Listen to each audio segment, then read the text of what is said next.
Thank you, Nina and Ricky. Good evening, everyone. I'm Alma Angeles for NET25 World News. On tonight's headlines. A political bombshell in South Korea. President Yoon Suk-yeol has been officially removed from office, sending shockwaves through the region and sparking questions about what comes next for the country's leadership. Meanwhile, Washington's newly imposed tariffs are creating a ripple effect across Asia. For the Philippines, it's a mixed bag. Higher duties on one hand, but also opportunities for regional trade gains on the other. Now, to break down the economic impact and what this could mean, we will be joined by Asian Affairs analyst Lucio Blanco Pitlo III. And tensions continue to escalate between the world's two largest economies. China has hit back at the latest U.S. tariffs with retaliatory import hikes of up to 15%, targeting American food and agricultural products, pushing both countries one step closer to a full-blown trade war. And the news starts now.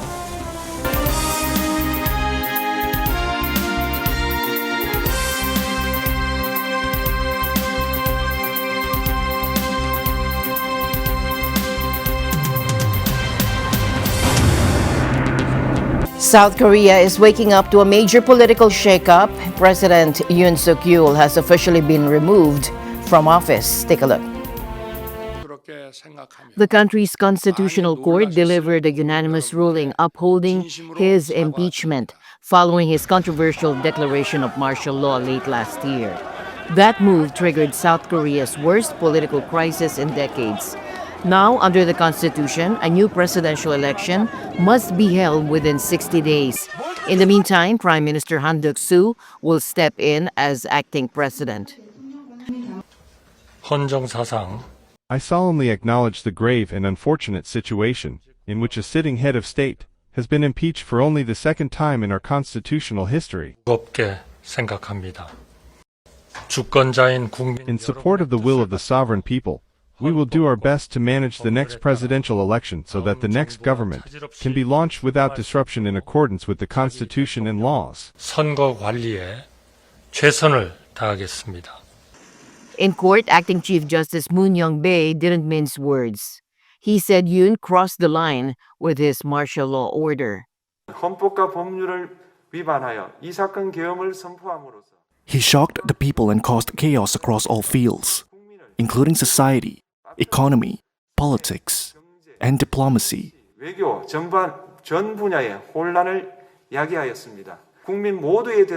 As the president of all the people, he violated his duty to unite society beyond the people who support him.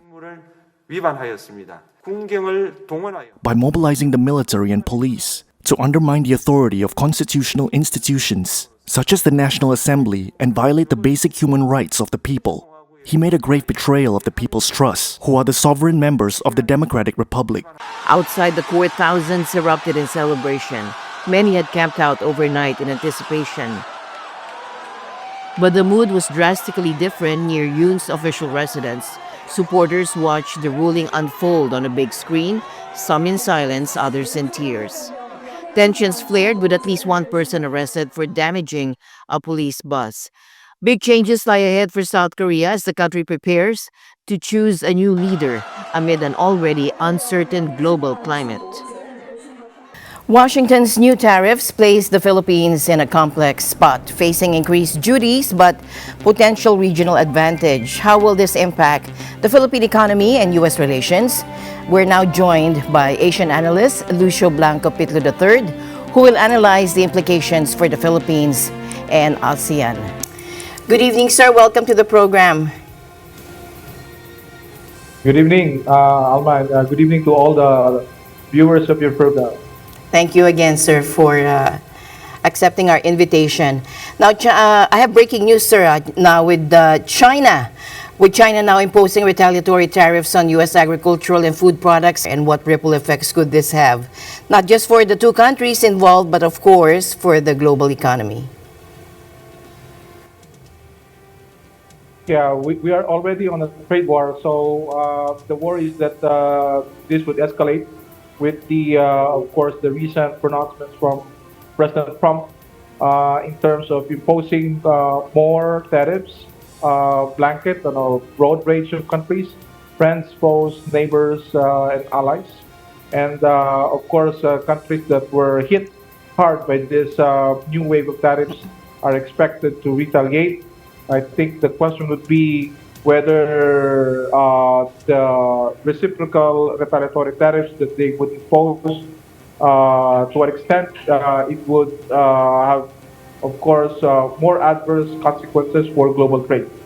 So I think some would pursue more measured approach in order not to invite further uh, stronger tariffs on the part of the U.S.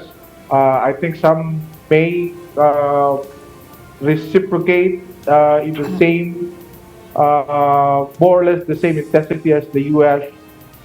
Did. So we would have to see in the coming days which countries would impose reciprocal tariff, how much, and of course the impact on the global markets will be there negatively. Now, President Trump's move to impose a 17% reciprocal tariff on Philippine exports has also stirred quite a reaction. From your perspective, what's really driving this U.S. tariff policy? And the Philippines got one of the lowest tariff rates in the region. Do you see that as a reflection of our good ties with the U.S., or is it more of a strategic play by Washington?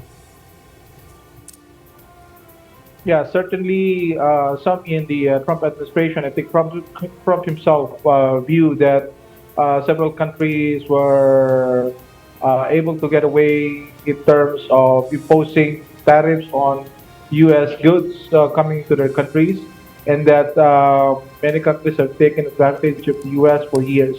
And so for Trump, he sees that the imposition of higher tariffs on a broad range of countries is a way to reignite the country's industry and recover lost ground, as well as entice more investments, revive the American manufacturing sector. Of course, countries like the Philippines, being in the front line of the Indo-Pacific, a key ally of the U.S. in this part of the world, Yes. being seen by the U.S. as important in dealing with rivals like China.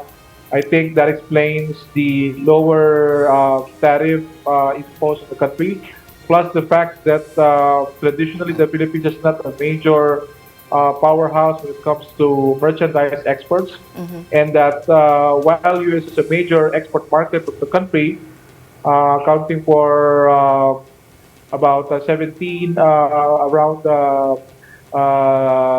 10 or 10% of the country's external trade. I think that the U.S. reserved more modest tariff position of the country because Philippines doesn't have a huge trade surplus in dealing with the U.S. So I think that motivated the U.S. not to impose tariffs harder on the Philippines compared to other compared to its Southeast Asian neighbors, which are major exporters like Vietnam and as well as Thailand, Malaysia. But some say this could hurt exporters, while others believe it might attract investors fleeing a higher tariff somewhere or elsewhere. Now, how should we interpret this 17% tariff? Is it a threat or an opportunity? Like Finance Secretary Recto said, we are resilient because of our domestic consumption. But do you think this tariff could still rattle sectors like electronics or agriculture? We're already feeling pressure also on the peso, and there are inflation concerns as well. In the short term, what kind of economic shocks should we prepare for? Well, on the short term, we expect that this would have negative impact in terms of U.S. Dollar remittance flows to the country, meaning a weaker dollar would have would bear in the value of remittances being sent by our OFWs, especially those coming from the U.S.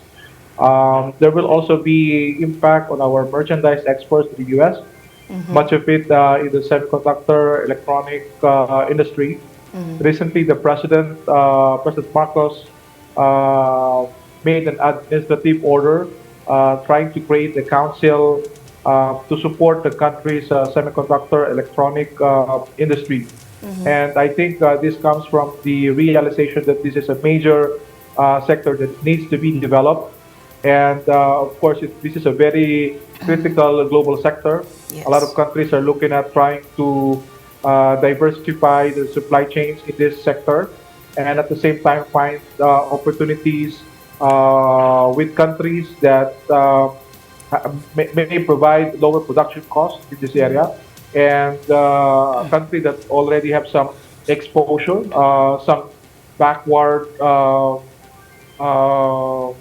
part of the industry. And so I think for the Philippines, the opportunity from redirecting flows of investments moving from countries that are heavily imposed with tariffs, say Vietnam, which is a major recipient of de-risking capital moving from China, going into Vietnam and elsewhere. So with the high tariffs imposed in Vietnam, I think other investors would try to scout for other locations where they can move their production. And I think the Philippines, if it plays its cards well, may be able to capitalize with this. But the country needs to invest a lot in terms of energy, utilities, because these are perennial problems of the country in terms of being able to attract investors. So the cost of the electricity, power, utilities, and of course the logistics. This has to be addressed in order for the country to gain from these lower tariffs imposed by the U.S. relative to its other ASEAN peers. Now, you earlier said, compared to our ASEAN neighbors, the Philippines was hit with a lighter blow. Now, with some countries facing steeper tariffs than others, like Cambodia at 49%, and significant, and Singapore, at 10%, how do you think this will affect the region's economic relationships? Do you think Trump's tariff policy could reshape how you were mentioning earlier, how global supply chains operate in Southeast Asia? What do you think these tariffs mean for trade within ASEAN? Well, certainly, I think this would give a boost to RCEP, the Regional Comprehensive Economic Partnership. Of course, this is the world's largest free trade agreement. Recently, many countries have ratified, and this is now in operation. And so I think with this increasing, the escalating tariff war, I think major Asian economies that are hit hard by tariffs, the U.S., may try to look more region inward or within the region. I think China, Japan, and Korea may also discuss ways to reply to the tariffs imposed by the U.S. There might be some coordination between these three major exporting countries. So I think other trade agreements like CPTPP Yes. may also get a boost. And within ASEAN, of course, ASEAN will try to expand its FTA arrangements with other major trading countries like China. ASEAN and China is trying to upgrade their existing FTA, Yes. or the third upgrade of their FTA. I think this would be accelerated. And so with RCEP, CPTPP, the upgrading of the ASEAN-China FTA, I think these developments on the tariff war front would have a positive effect in terms of pushing the momentum for regional FTA arrangements. Some experts also believe our lower tariff is linked to our strong military alliance with the U.S.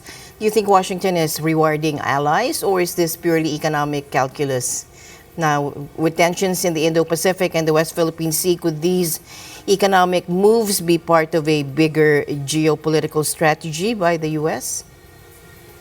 Well, we can't discount that. I think there may be that play in terms of geopolitics and security considerations. The alliance, of course, with the recent visit of U.S. Defense Secretary Pete Hegseth to Manila, Yeah. and both sides, of course, are raring to have a bigger Balikatan exercises late this month. But I do think that overall, this is more economic. The Yeah. decision to impose tariffs on many countries and levying less tariffs on the Philippines because the Philippines doesn't export much to the U.S. and that the Philippines doesn't enjoy a huge trade surplus in its trade with the U.S. compared to, say, Vietnam, China, Japan, and South Korea. And so the Philippines is spared in a way because it has U.S. is not running a major trade deficit with the Philippines, and the Philippines is not much known in terms of export capacity. And so I think these are major factors that would explain why the tariffs that was given to the Philippines was just 17% compared to its Others. other ASEAN neighbors. Yeah. So how should the Philippines position itself now? What policy moves do we need to make to turn this into a win or at least cushion the blow? Well, I think this is an opportunity for us in terms of attracting foreign investment.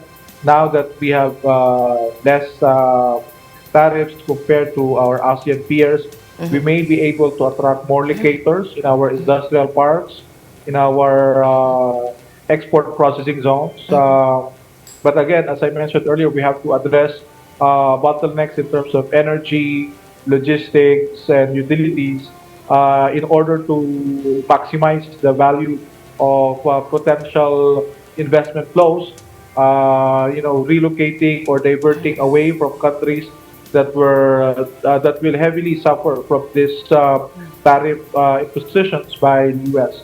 And so our economic managers must take the necessary measures to advertise Philippines as a suitable destination for investment. With our lower tariffs, locators, producers from affected countries may shift their business to the Philippines to be able to continue to access U.S. market, but paying a lower tariff compared to, say, producing it in Vietnam, Cambodia, Thailand, or Malaysia. So this is a benefit for the Philippines, but we have to do our homework. Thank you very much, Mr. Pitlo. As always, your valuable insights. Thank you very much for sharing them with us. Thank you. And the news continues here on NET25. We'll be right back.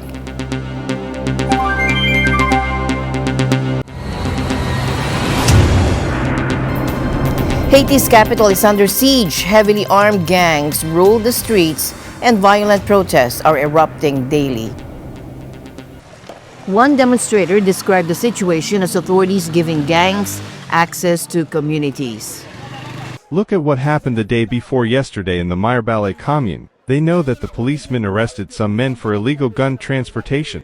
Those men were in Mirebalais jail. The gangs of Canaan couldn't get money from the people anymore because Mirebalais was blocked.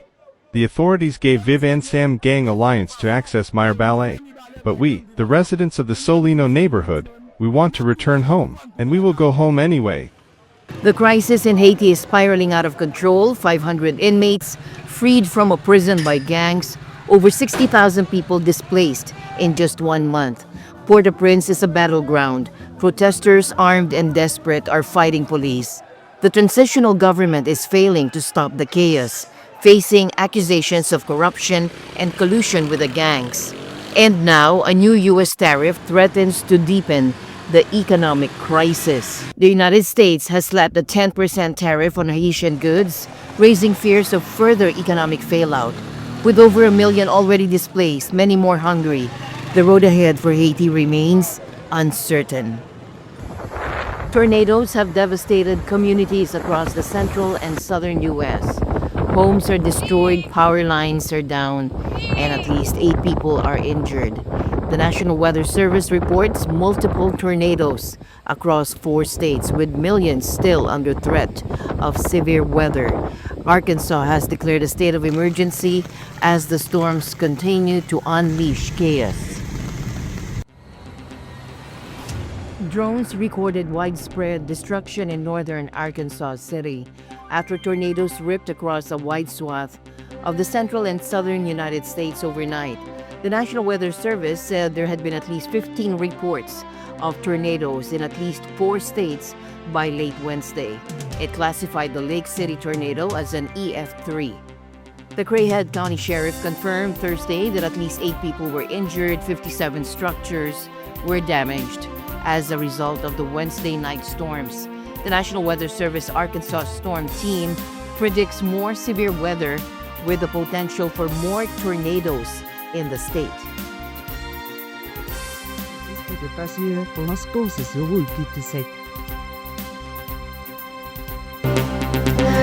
Imagine paying over $2,000 for the latest iPhone, and that's the potential reality facing consumers as new U.S. tariffs threaten to drastically inflate Apple's prices, with analysts predicting a 54% levy could double the cost of some models. Take a look. A $2,300 iPhone. It could happen after Donald Trump's decision to hit China with steep tariffs. That's according to calculations by analysts. The US president has hit Beijing with a cumulative new levy of 54%. And that's a problem for Apple, which makes nearly all of its phones in China.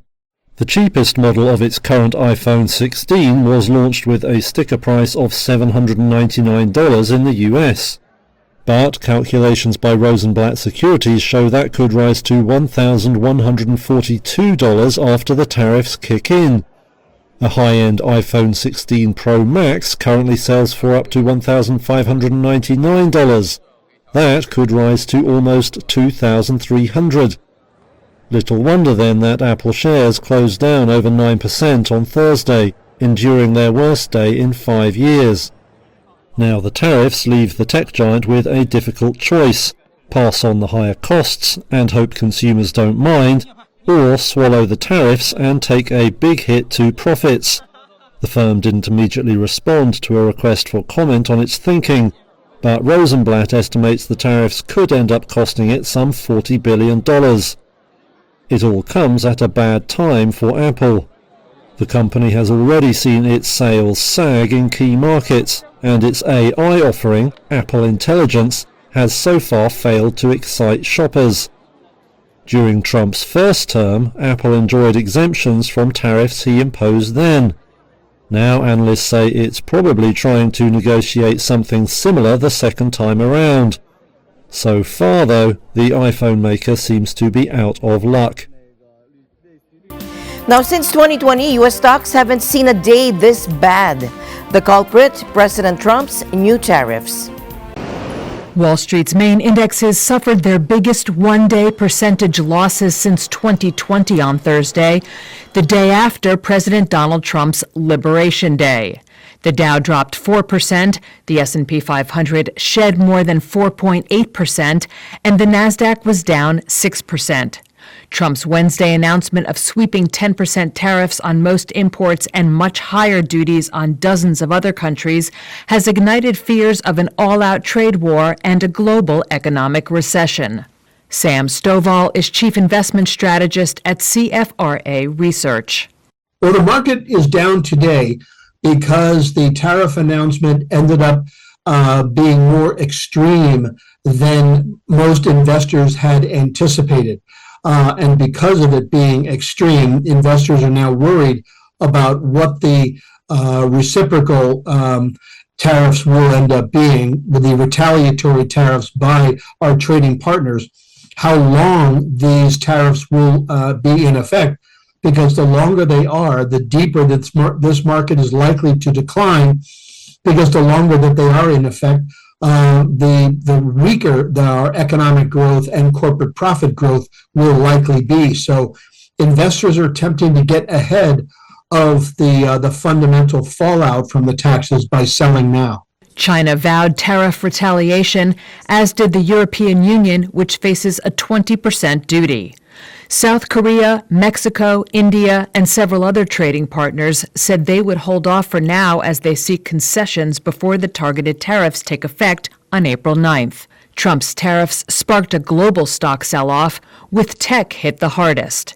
Apple sank more than 9%, reeling from an aggregate 54% tariff on China, the base for much of the iPhone maker's manufacturing. Amazon also slumped 9%, and Nvidia spiraled nearly 8%. Retailers were hit hard, with Nike and Ralph Lauren tumbling more than 14% and 16% respectively on a raft of new tariffs on major production hubs including Vietnam, Indonesia, and China. And bank stocks tumbled to multi-month lows, with Citigroup leading the pack, down over 12%. The consumer staples sector was one of the few bright spots as investors sought out the traditionally defensive area. It was also buoyed on Thursday by Lamb Weston, which gained 10% after reporting earnings. Trump says the tariffs will raise revenue and create jobs in the U.S. But economists widely predict they will raise prices and cast a chill over global growth. And with that, we end tonight's broadcast. For everyone here on NET25, I'm Alma Angeles. Thank you all for joining us. Good night.